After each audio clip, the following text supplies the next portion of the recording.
Tapping అంశం అనేది ప్రస్తుతం సాగుతున్న వ్యవహారం. మొత్తము నేతల ఫోన్లు ట్యాప్ అయ్యి అందులో కోదండరాం ఫోన్ కూడా ఉంది. సో ఇది ఎలా చూస్తారు ఒక ప్రొఫెసర్గా, ఒక తెలంగాణ ఉద్యమాన్ని నడిపిన వ్యక్తిగా?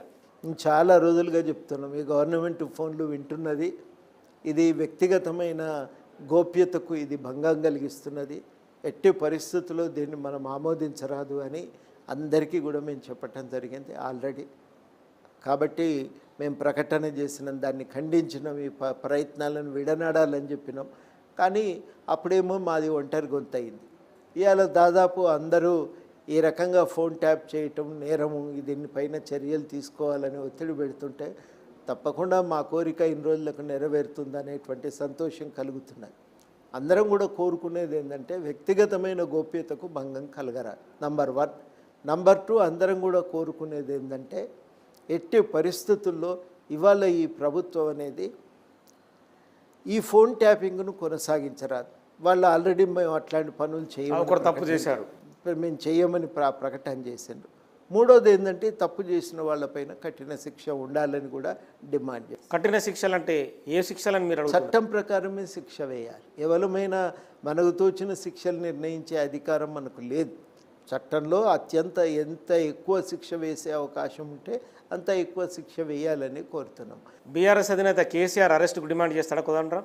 బాధ్యుడు ఆయనే ఆయన తేలితే తప్పకుండా బాధ్యుడు ఆయనని చెప్పి పోలీసులు కన్ఫెషన్ రిపోర్ట్లో చెప్తున్నారు. ప్రతి రిపోర్ట్ ఆయనే బాధ్యుడు అని తేలితే తప్పకుండా ఆయన పైన కూడా చర్యలు ఉండాలి. ఎవరిని దీంట్లో మినహాయింపు ఉండరాదు. చట్టము అందరినీ సమానంగా చూడాలి, అందరికీ సమాన రక్షణ కల్పించాలి అని మన దగ్గర రాసున్నది రాజ్యాంగంలో. దాని ప్రకారం అందరికీ సమానంగా గౌరవం దొరకాలి, అందరికీ సమానమైన రక్షణ దొరకాలి. తప్పు చేస్తే ఎవరిని మినహాయించడానికి కూడా వీల్లేదు. ఇది నేను స్పష్టంగా డిమాండ్ చేస్తున్నాను. గత 10 ఏళ్ల కాలంలో బీఆర్ఎస్ పార్టీ డెవలప్మెంట్ కోసమే ఫోన్ ట్యాపింగ్ చేసినట్టుగా ఆరోపణలు ఉన్నాయి. అందులో ఎవిడెన్స్ కూడా ఉంది.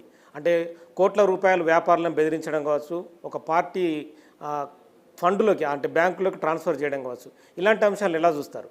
తప్పది, పెద్ద నేరం అది. ప్రజాస్వామ్య విలువలకు విరుద్ధం, దాని మూల నీతికి మీరు పూర్తి భిన్నంగా వ్యవహరించారు. ఏం చేయాలి? ప్రజాస్వామ్యంలో చట్టం ప్రకారం నడుచుకోవాలి. కానీ ఈ ప్రభుత్వం ఏం చేసిందంటే ప్రభుత్వ అధికారాన్ని దుర్వినియోగం చేసింది.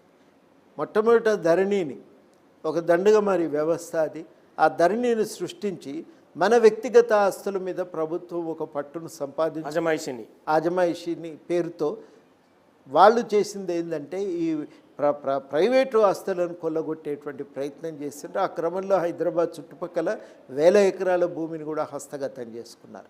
రెండవది ఫోన్ ట్యాపింగ్ ద్వారా తమ రాజకీయ అధికారాన్ని పదిలపరుచుకోవాలనే ప్రయత్నం చేశారు.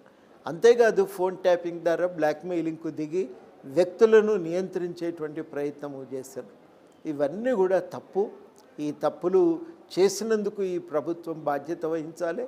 అందులో దీనికి ఎవరు పురమాయించినరో, ఎవరు దీనికి బాధ్యులో వాళ్ళపైన చర్యలు కూడా ఉండాలి. ఒకవేళ ఈ వ్యవహారంలో అంటే భవిష్యత్తులో అంటే మీరు కేసీఆర్తో అతి సన్నిహితంగా మిగిలారు, అంటే 10 ఏళ్ల పాటు ఉద్యమంలో మీరు రెగ్యులర్గా మీ సూచనలు కావచ్చు, మీ సలహాలు కావచ్చు, ఎప్పుడు కోదండరాం అది చూడు ఇది చూడన్న పరిస్థితులు కూడా ఉన్నాయి.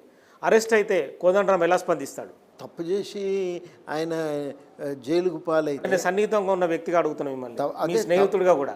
తప్పు చేసి ఆయన జైలు పాలైతే ఒక క్షణం అరే ఇంత అన్యాయంగా ఈయన తనకు తాను తన గొయ్యి తాను తవ్వుకున్నాడు కదా అని అనుకుంటాం. కానీ అంతకు మించి దాన్ని ఆయనను మనం కాపాడే ప్రయత్నం చేయం కదా, చేయలేం కూడా.